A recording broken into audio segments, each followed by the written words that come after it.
दोस्तों, इस दुनिया में बहुत से ऐसे लोग होते हैं जो खुद को सर्वश्रेष्ठ समझते हैं और खुद पर बहुत ज़्यादा घमंड करते हैं। आज की कहानी भी एक ऐसे लड़के की है जो खुद पर बहुत घमंड करता था, लेकिन एक दिन उसका घमंड तो शुरू करते हैं। आज की कहानी एक बार की बात है। एक गांव में एक लड़का रहता था। उसने धनुष बाण चलाने में महारत हासिल की थी। वो कहीं भी जाता तो लोगों को उससे तीरबाजी करने को कहता, और जब दूसरा लड़का उससे तीरबाजी में हारता तो वो उसका मजाक बनाता। वो कभी किसी से हारा नहीं, तो इस कारण उसमें अहंकार की भावना जागृत हो गई।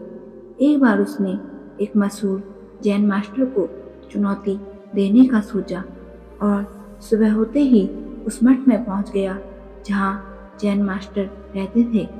दूर पहाड़ों के बीच जैन मास्टर के मठ में पहुंच गया और मास्टर से कहने लगा, मास्टर, मैं चाहता हूँ कि आप मेरे साथ तीरबाजी करें।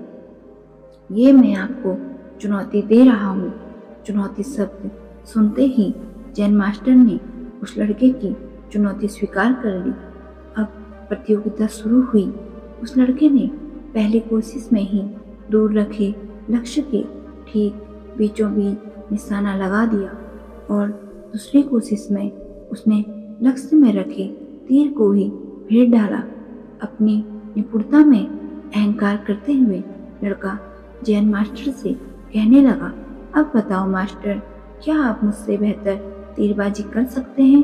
अगर कर सकते हैं तो करके दिखाइए, अगर नहीं तो कह दीजिए मैं नहीं कर सकता, मैं तुमसे हार गया। तब जैन मास्टर ने उस लड़के से कहा, तुम मेरे पीछे आओ। लड़का उनके पीछे पीछे जाने लगा। मास्टर चलते चलते मठ से बहुत दूर चले गए। वहाँ एक बहुत भयानक खाई थी। अब वो लड़का खाई को देखकर बहुत ज़्यादा डर गया और जैन मास्टर से कहने लगा, अरे मास्टर, आप मुझे कहाँ ले जा रहे हैं? तो मास्टर ने कहा, अरे डरो नहीं, हम बस पहुँच गए हैं। बस अब हमें इस जर्जर पुल के बीच से गुजरना है। वो लड़का उस पुल को देखकर बहुत ज़्यादा घबरा गया, क्योंकि वो पुल दो पहाड़ियों को जोड़ने के लिए किसी ने लकड़ी के एक काम चलाओ पुल का निर्माण किया था और जैन मास्टर उसी पुल से गुजरने की बात कर रहे थे। मास्टर पुल के बीच में पहुंचते ही रुक गए और कमान से तीर निकालकर दूर एक बड़े से पेड़ पर एक अचूक निशाना लगाया। निशाना लगाने के बाद जैन मास्टर उस लड़के से कहने लगे, तुम भी आगे आओ और उसी पेड़ पर निशाना लगाकर अपनी निपुणता को सिद्ध करो। वो लड़का डरते डरते आगे की ओर बढ़ा और डरते डरते कमान से तीर निकालकर निशाना लगाने लगा, लेकिन इस बार उसका निशाना लक्ष्य के आसपास भी नहीं लगा।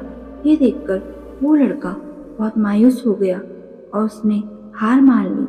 तब जैन मास्टर ने उससे कहा, देखो, तुमने तीरबाजी पर तो महारत हासिल कर ली और धनुष बाण पर भी नियंत्रण कर लिया, लेकिन तुम्हारा उस मन पर अभी भी नियंत्रण नहीं है जो किसी भी परिस्थिति में लक्ष्य को भेदने के लिए महत्वपूर्ण है।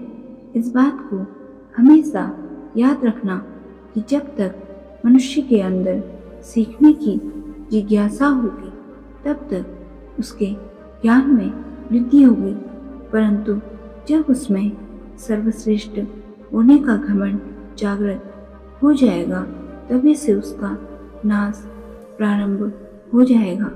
अब वो लड़का जैन मास्टर की बात समझ गया।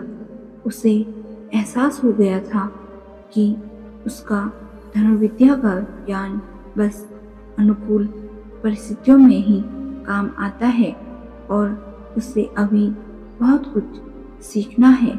उसने उसी वक्त अपने घमंड के लिए जैन मास्टर से माफ़ी मांगी और हमेशा एक शिष्य की तरह सीखने और अपने ज्ञान पर घमंड ना करने की कसम खाई। दोस्तों, इस कहानी से हमने सीखा कि जब किसी के अंदर सबसे श्रेष्ठ होने का घमंड जागृत हो जाता है तो उसी वक्त से उसका नाश प्रारंभ हो जाता है। इसके साथ हर इंसान की अपनी एक खासियत होती है जिसमें दूसरा इंसान शून्य होता है। इसलिए सभी का आदर सम्मान करना हमारा कर्तव्य है। दोस्तों, उम्मीद करती हूँ आज की कहानी से आपको कुछ ना कुछ से जरूर मिली होगी। अगर आपको आज की कहानी पसंद आई, वीडियो को लाइक, शेयर और चैनल को सब्सक्राइब जरूर करिएगा। तो मिलते हैं दूसरी कहानी में। तब तक के लिए अपना और अपनों का ख्याल रखें और खुश रहें। धन्यवाद।